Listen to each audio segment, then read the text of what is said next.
Se curtir, compartilhe, vivendo um novo tempo. Olá pessoal, nós estamos entrando no ar com mais um programa Se Curtir, Compartilhe de TV. E olha, nós temos feito muitas coisas interessantes e uma delas é isso aqui que nós estamos fazendo hoje, que é o nosso pé na estrada, né? Nós saímos do nosso local de gravação para estar com alguém, um convidado especial para estar falando sobre alguns assuntos. E hoje o nosso convidado é o Dr. Reinaldo Máximo, que está aqui comigo. Tudo bem, Dr. Reinaldo? Tudo bem, Márcia. Como você está? Tudo bem. Olha, eu estava com saudade do senhor. É verdade, né? Para mim é sempre um prazer, mais uma vez, né, poder participar desse programa. Já são aí anos de estrada. É, né? Verdade. A gente estava até relembrando, né, Dr. Reinaldo? Verdade. Eu lembro que a primeira vez que você, né, me entrevistou e eu pude participar do seu programa foi em 2013 e já estamos indo aí para 13 anos. Exatamente, né? Que bom, e o né? tempo passa. Mas com isso, né, amadurecemos mais, verdade, né, os com assuntos certeza. ficam mais relevantes. Até porque aí. os problemas novos, né, vão surgir. E quando se fala em justiça, né, nós percebemos a mudança, É verdade. inclusive dos últimos anos. Então tem muitos assuntos que nós vamos abordar que serão de grande relevância para todos os públicos. E o senhor é sempre bem-vindo no programa, porque eu vejo, quando a gente coloca o seu programa no ar, o quanto tem pessoas que têm um carinho especial pelo senhor e falam, olha, ele é um excelente advogado, o trabalho dele é muito bom. E isso é muito gratificante. Muito gratificante, e eu percebo isso aos longos dos anos, né? Você vê, às vezes eu vejo clientes da época que eu iniciei, né? Já vou aí para 23 anos de estrada na área da advocacia e já passei por todas as áreas do direito, né? E inclusive fazia programa de rádio junto com vocês. Sim, é verdade. Há alguns anos atrás.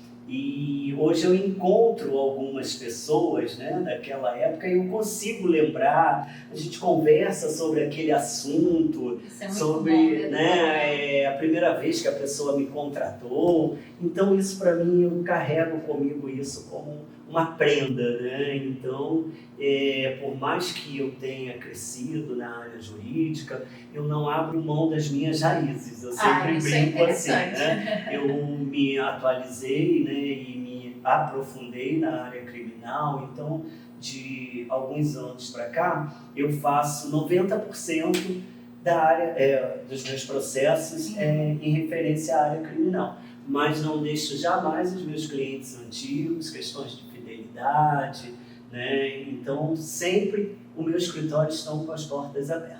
Olha, gente, isso é maravilhoso, né? Muito bom. Mas a gente tem muitos assuntos para conversar hoje e eu queria já começar com o primeiro, né, do tema de hoje, que são as prisões injustas, né? A gente vê muitos casos na televisão, doutor Reinaldo, de pessoas que são presas, que às vezes são confundidas com outras pessoas, às vezes até por causa do nome, né? Uma coisinha de nada aconteceu agora há pouco tempo. E eu queria saber, assim, como é que as pessoas podem proceder quando isso acontece? Porque eu acho que a primeira coisa que acontece é o desespero. Porque geralmente são pessoas de baixa renda, não tem muito acesso a um advogado, e a gente sabe que a questão pública é difícil, demorado. Então, como é que a pessoa pode estar procedendo quando isso acontece? Isso. Então, Márcia, isso atualmente tem ocorrido bastante, inclusive eu tive um caso agora recente com uma grande repercussão, né, de uma senhora que foi à delegacia denunciar o marido por violência doméstica e quando chegou lá foi surpreendida com um mandado de prisão de um outro estado, né, da Justiça de Minas Gerais, enquanto na verdade ela nunca esteve nesse local, né? Então ela ficou surpresa, pediu ao policial que averiguasse melhor, né, conferisse a questão,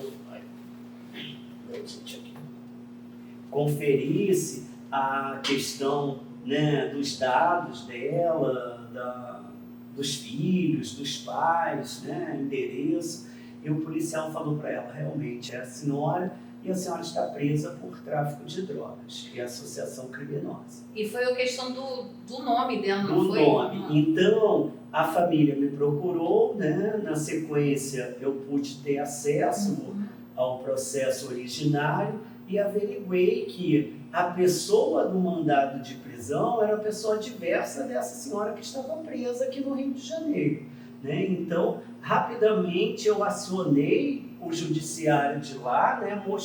Demonstrei esse equívoco e eles foram assim muito hospitaleiros nas questões, né, de celeridade e com 2 dias conseguimos resolver. Mas se não fosse essa agilidade por minha parte como advogado, e se ela tivesse dependendo aí, de repente, de uma, né, defensoria pública ou algo assim, ela estaria lá possivelmente até hoje. Ela ficou quantos dias? Ela ficou indo por 3º dia. Ela foi liberada no 3º dia. Nós sabemos que muitas pessoas que já estiveram presas falam que parece uma eternidade, um dia na cadeia. Então, eu creio que ela saiu com algum trauma psicológico. Ela está, assim, literalmente traumatizada até hoje, né? E ela pode também fazer desabafos em várias redes de TV, né, emissoras, e quase em todas ela alarmava, ela falava, né, que hoje em dia, se alguém agredi-la, né, se alguém mexer com ela na rua, seja a situação que for, ela disse que não tem mais coragem de se dirigir à delegacia. E se alguém agredir ela der um tapa no rosto dela, ela disse que dá outra face para a pessoa bater. Por quê? Porque se ela for à delegacia, daqui a pouco pode vir, né, situações mais graves ainda. É verdade. Né? Então, eu acho, Márcia, que respondendo agora a sua pergunta, eu acho que a justiça, de fato, ela tem que botar a biometria. Né? O que seria a biometria? A biometria é uma identificação única. Né? Cada um tem a sua. Não, jamais haverá erros, né? Se quando a pessoa estiver respondendo um processo, principalmente um processo condenatório, né?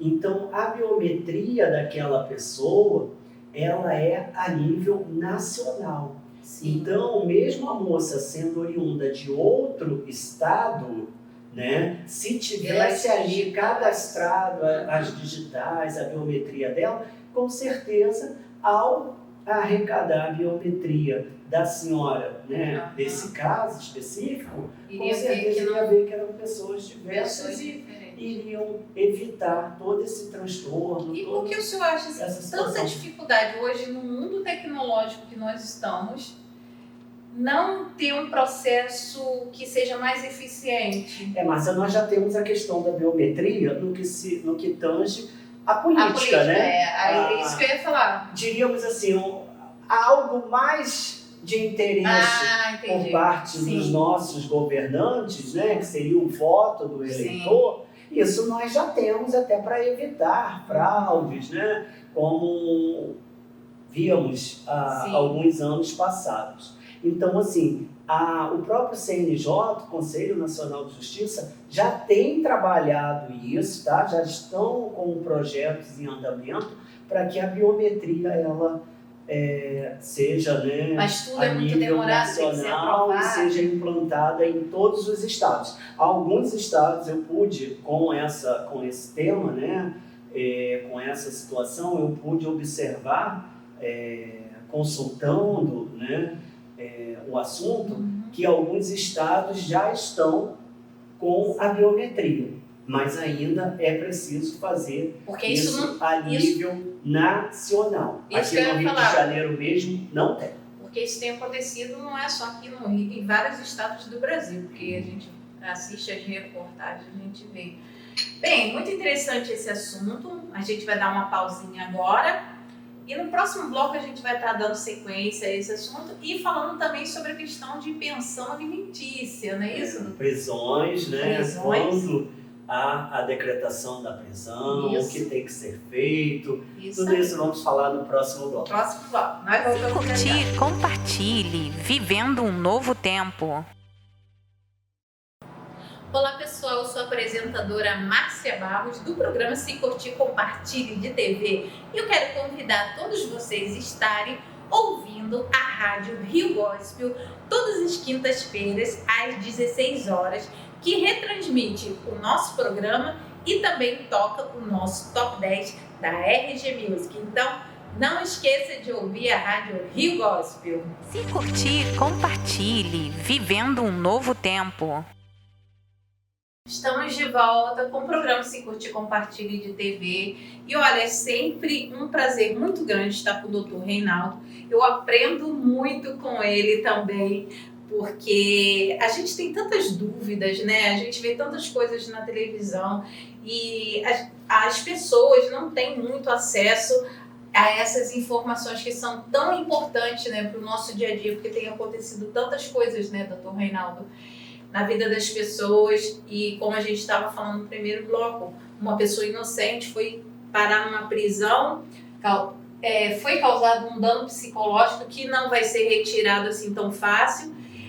E antes da gente entrar no assunto da questão das fotografias, também do reconhecimento, né, facial, que também tem causado prisões até injustamente também, eu queria perguntar ao senhor, no caso dessa senhora que foi presa, ela vai entrar com um processo para poder ter uma indenização a respeito disso? Sim, na verdade nós já tomamos todas essas medidas, o processo já está em andamento desde aquele período, né, que ocorreu esse fato. E com certeza, né, eu acho que dinheiro nenhum vai reparar o dano que ela passou, o dano psicológico, a imagem dela, né, a situação em si. Mas o processo já está em andamento, nós já tomamos todas as medidas de entrar com ação de reparação por danos morais e danos psicológicos. E é um processo demorado? Sim, eu costumo falar, Márcia, assim, até para todos os clientes, né? Qualquer processo quanto entidades públicas são processos demorados, mas o tempo passa da mesma forma, né? Você vê, abrimos um programa falando que nós já vamos aí para 14 anos, né? 13 anos de parceria. Então, assim, o tempo passa. E se você não fizer, o tempo vai passar do mesmo jeito, né?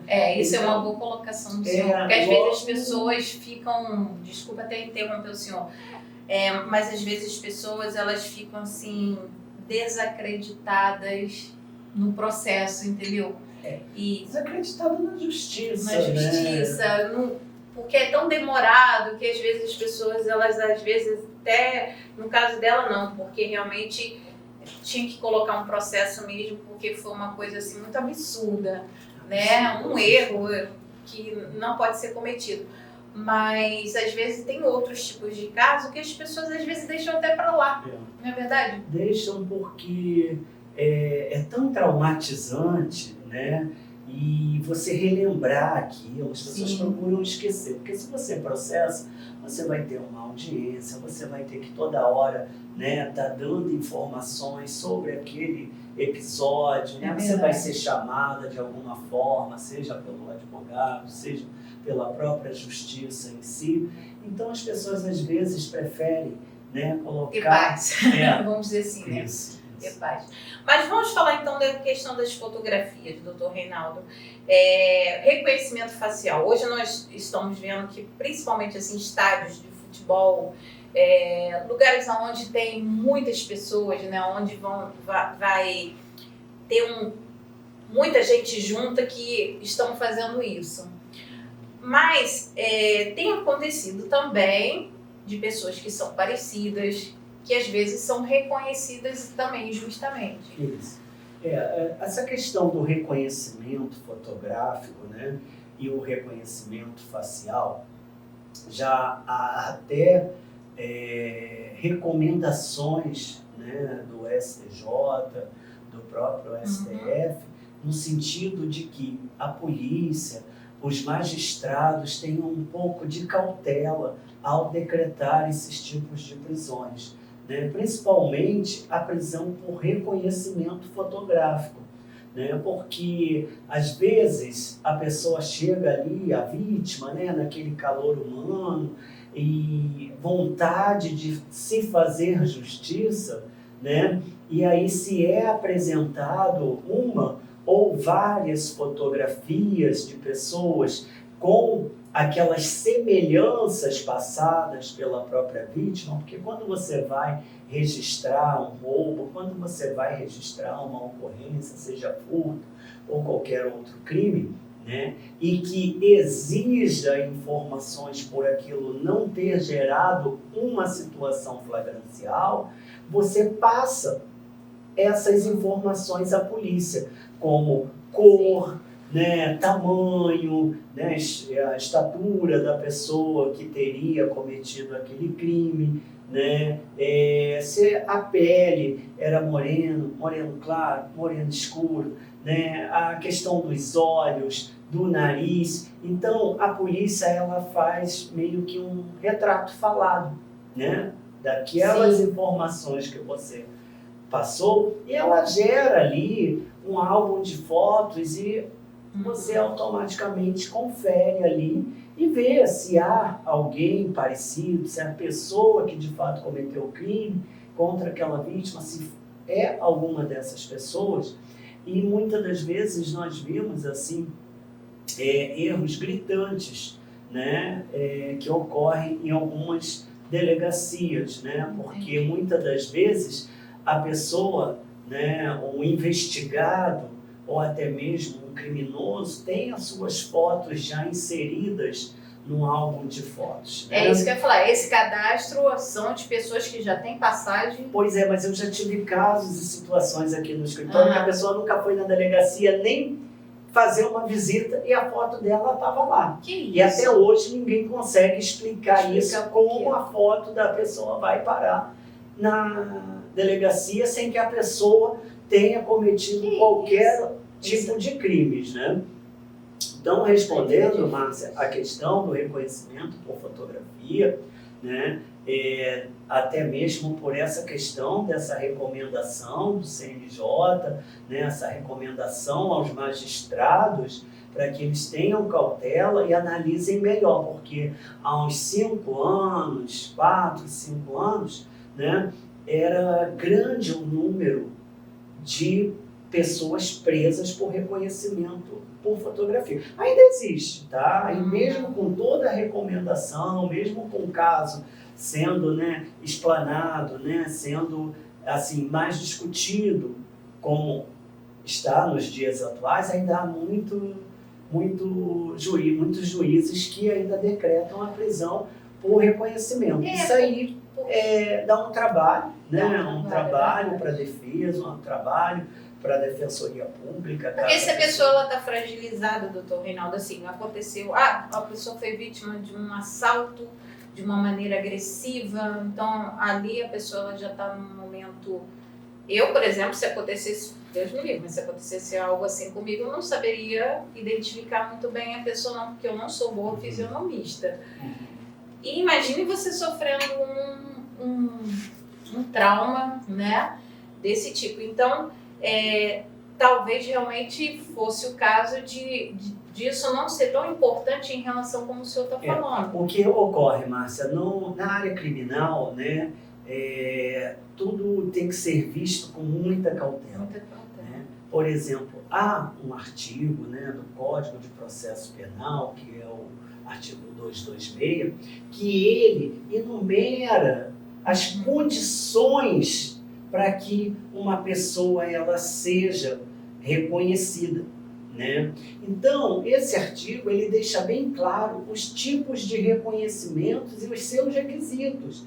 Por exemplo, né, você tem que ser colocado numa sala de manjamento com 2 ou 3 pessoas com o mesmo tom de pele, né, parecido, com as mesmas ou características próximas, né, a pessoa quando chega à delegacia, eles não podem de imediato pegar uma fotografia e informar, olha, possivelmente seja esse daqui, mas aí porque esse rapaz está cometendo assaltos no bairro. Sim. Não pode. Há uma contaminação processual se eles fizerem isso, mas ocorre muito no dia a dia. Mas nesse caso aí, a pessoa já tem que ter sido presa, né, doutor Reinaldo? Então, no caso eu falei, você... respondendo a pergunta anterior. Eu tenho situações aqui no escritório de pessoas que nunca foram presas.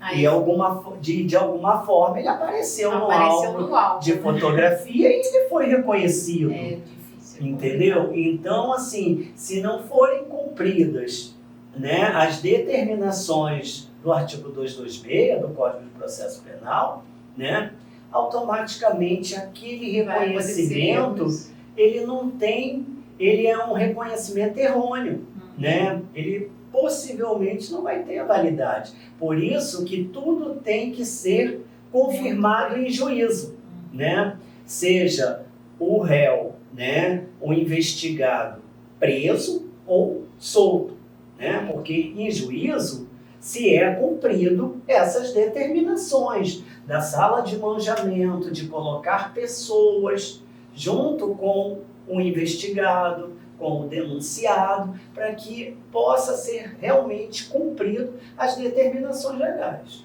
É muita coisa, gente, olha, mas é muito legal bater esse bate-papo com o doutor Reinaldo, porque é muito esclarecedor. Mas nós vamos encerrar aqui o bloco e no próximo a gente vai estar falando sobre pensões alimentícias e outros assuntos, tá bom? Fique com Deus, nós voltamos já já. Compartilhe, vivendo um novo tempo.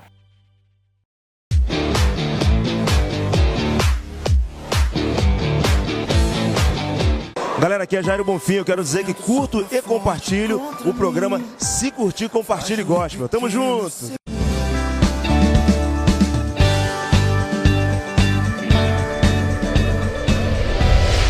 curtir, compartilhe, vivendo um novo tempo. Estamos de volta com o programa Se Curtir, Compartilhe. Gente, eu estou adorando esse bate-papo aqui com o doutor Reinaldo Máximo. É sempre um prazer estar no programa.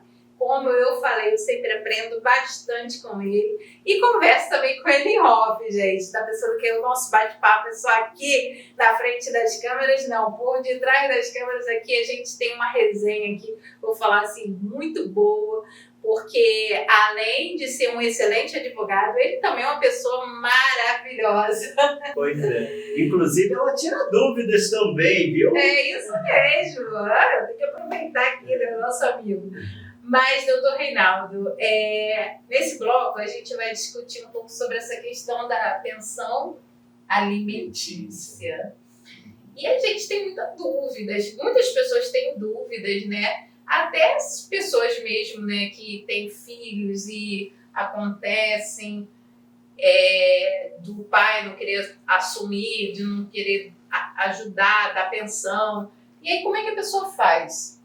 Né? Como é que a pessoa procede para poder estar recebendo alguma coisa em benefício ao seu filho? Então, Márcia, quando se fala em pensão alimentícia, né, assim, um leque, na verdade, de problemas, né? Então, respondendo, se a pessoa, de fato, né, teve um relacionamento, seja conjugal ou extraconjugal, e daí, né, teve um bebê, né, nasceu uma criança, e o pai não quer assumir, não quer registrar, às vezes por problemas próprios, também, né? ou às vezes dúvidas, ou às vezes por ter ou ser, né, casado, ter outro relacionamento, enfim.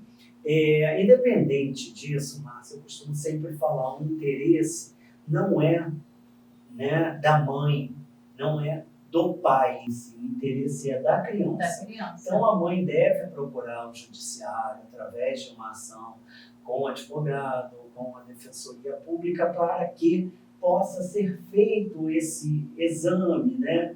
Esse exame de DNA para identificar, primeiramente, se de fato a pessoa é ou não o genitor daquela criança.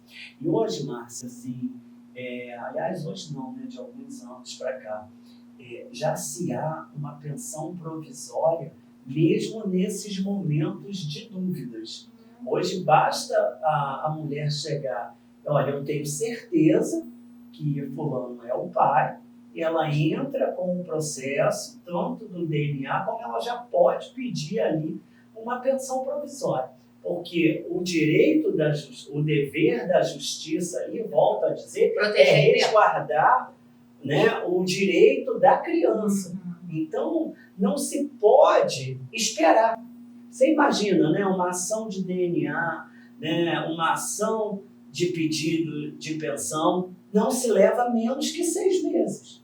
Né? E aí a pessoa resolve a procurar a justiça já nas vésperas do nascimento da criança. A criança vai ficar 6 meses sem comer, 1 ano sem comer, para depois se ter essa certeza se o pai é ou não é. Por isso a justiça já dá, né, aí uma tutela antecipada, né, e já determina, tá? Já determina o pagamento já provisório de um determinado valor. E se acontecer, fez o DNA e não constatou que era filho daquela pessoa? Pois é, Márcia, aí tem que ser avaliado a questão do tempo.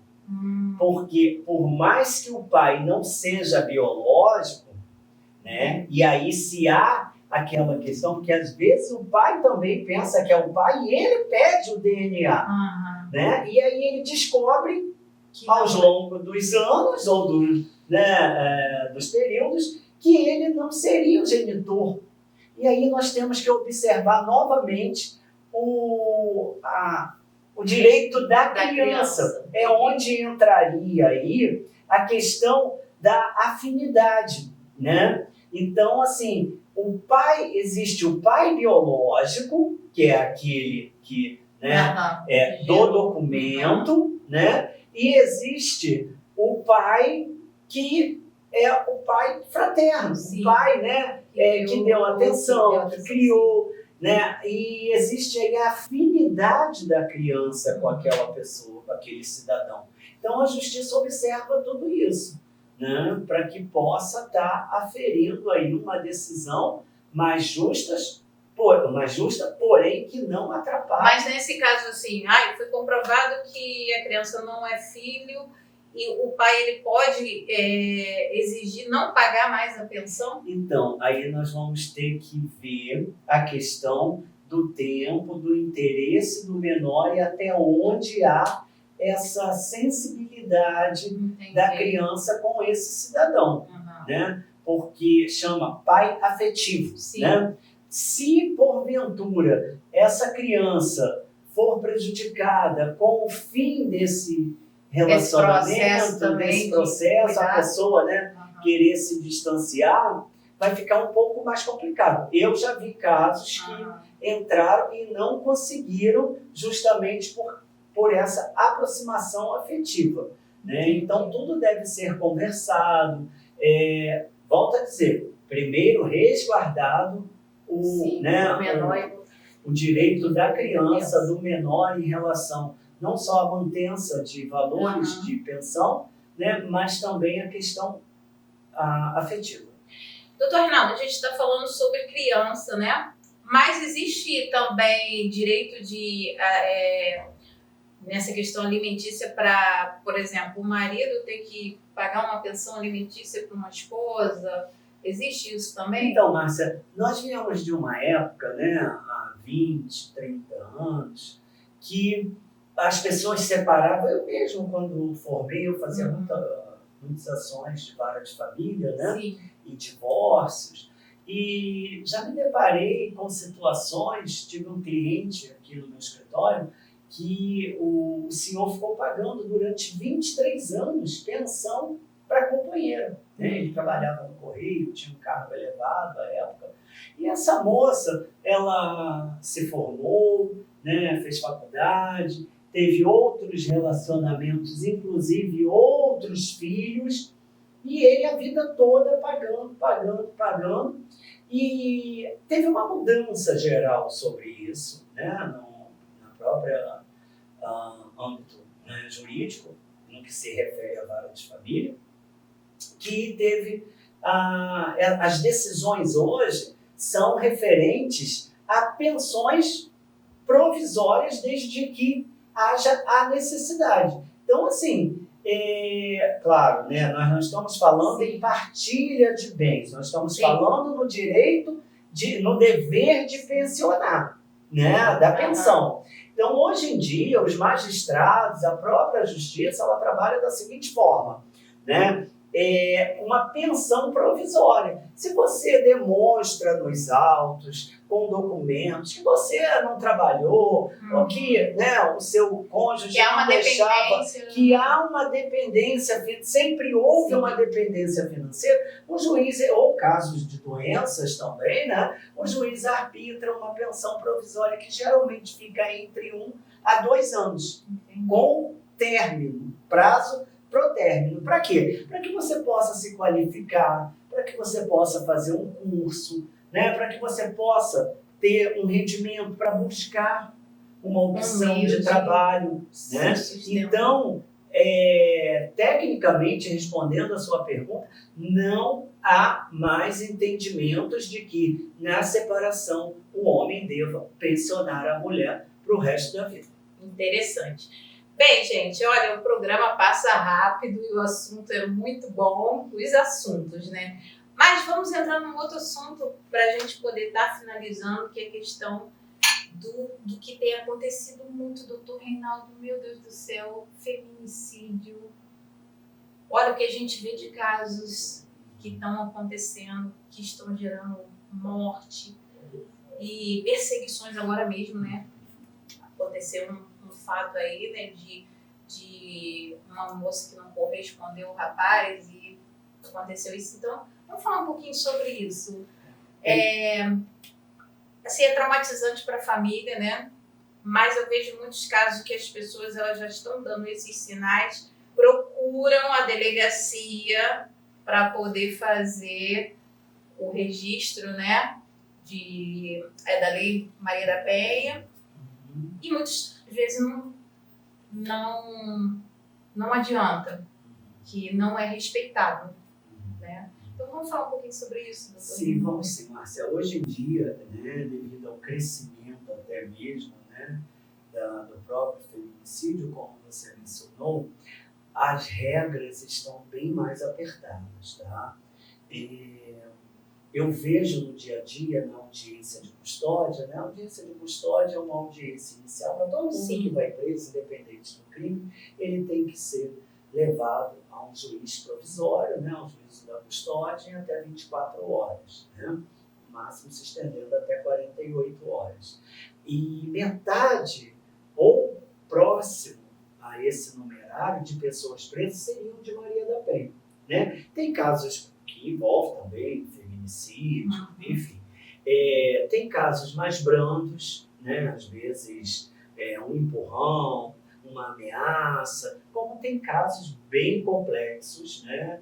E eu vejo também na própria, quando você falou, a delegacia hoje, ela já não, hoje, né, ou no seu entendimento, a delegacia não dá muito assunto para alguns casos. Não, Márcia, mudou. Hoje em dia, a mulher vai lá na delegacia e fala, olha, esse homem me deu um empurrão. Automaticamente, se é feito o registro, se é determinado, né, uma medida protetiva para que essa pessoa se afaste, e independente de morar junto ou não morar, ele tem que se afastar. Então, mas no caso, o que eu quis dizer é justamente isso, não em relação à delegacia, mas em relação à pessoa que ela desobedece. Isso. Porque, Márcia, assim, infelizmente a nossa polícia não tem, a nossa justiça não tem como botar um guarda, um policial tomando conta daquela situação,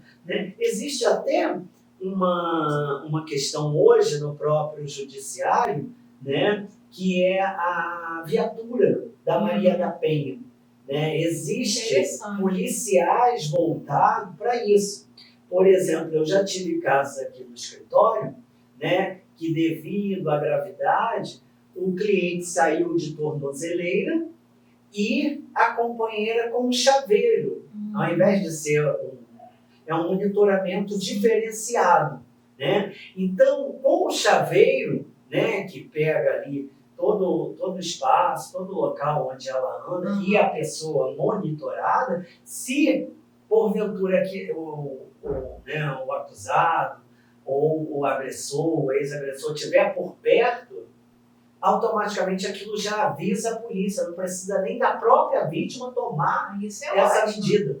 Né? Maravilhoso. Então eles entram em conexão e já vai uma viatura da própria Maria da Penha até o local para prendê-lo em flagrante, porque ele se aproximou, ele descumpriu uma lei, uma medida imposta pelo judiciário e automaticamente ele vai preso e aí para ele sair realmente torna-se muito complicado. Só para a gente esclarecer aqui, gente, o feminicídio é quando a agressão é seguida de morte, né? Quando a pessoa entra em óbito. Mas antes, né, nós estávamos falando até da própria Maria da Penha em si, e você mencionou dos sinais. Para chegar a isso, né, geralmente já se tiveram outros fatos, outras agressões, outras denúncias, entendeu?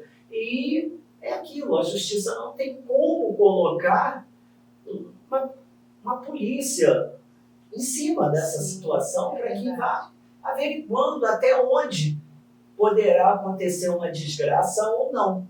Então, assim... Porque o que acontece, doutor Reinaldo, que muitas mulheres elas querem se separar, às vezes já existe esse processo há anos de sofrimento, de abuso psicológico e outras questões, mas mesmo quando elas tentam se separar, muitos homens, né, perseguem.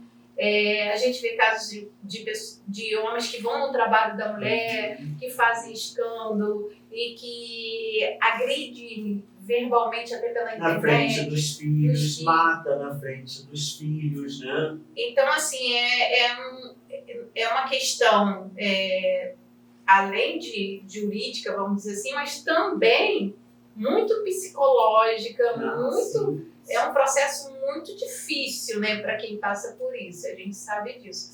Mas a pessoa também não vive, né? Porque você vive com medo, de temor, exatamente, de medo. Aterrorizada.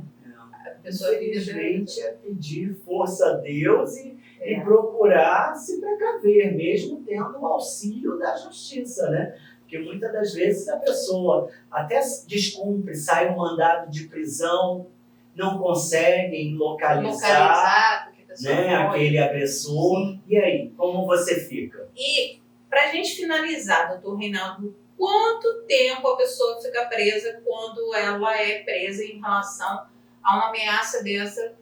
Ela tem uma medida protetiva, a esposa, vamos dizer assim, ou a mulher, ou a namorada.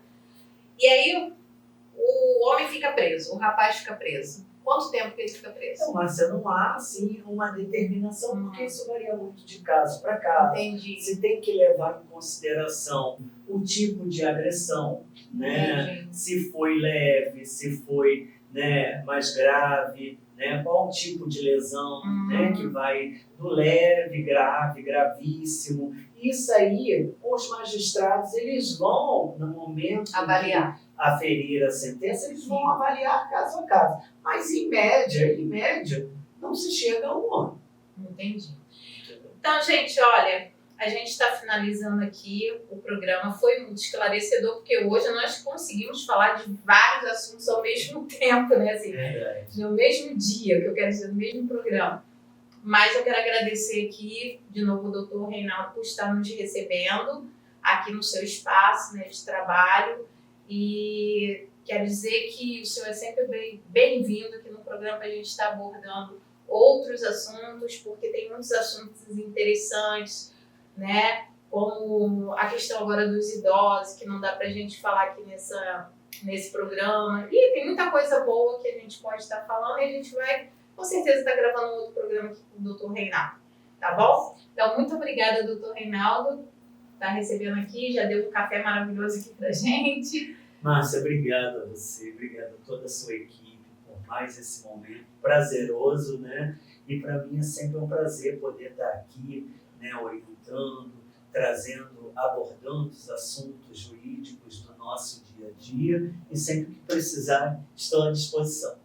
E a gente vai estar passando aí o contato Instagram do Dr. Reinaldo para que quem quiser, né, estar entrando em contato com ele, até que tiver alguma causa importante, ou quiser uma orientação especial dele, com certeza ele vai estar atendendo vocês, tá bom?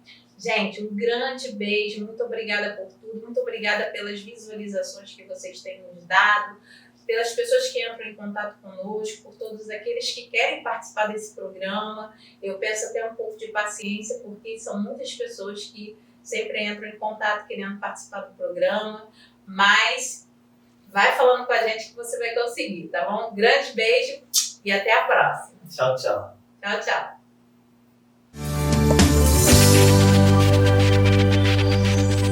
Se curtir, compartilhe. Vivendo um novo tempo.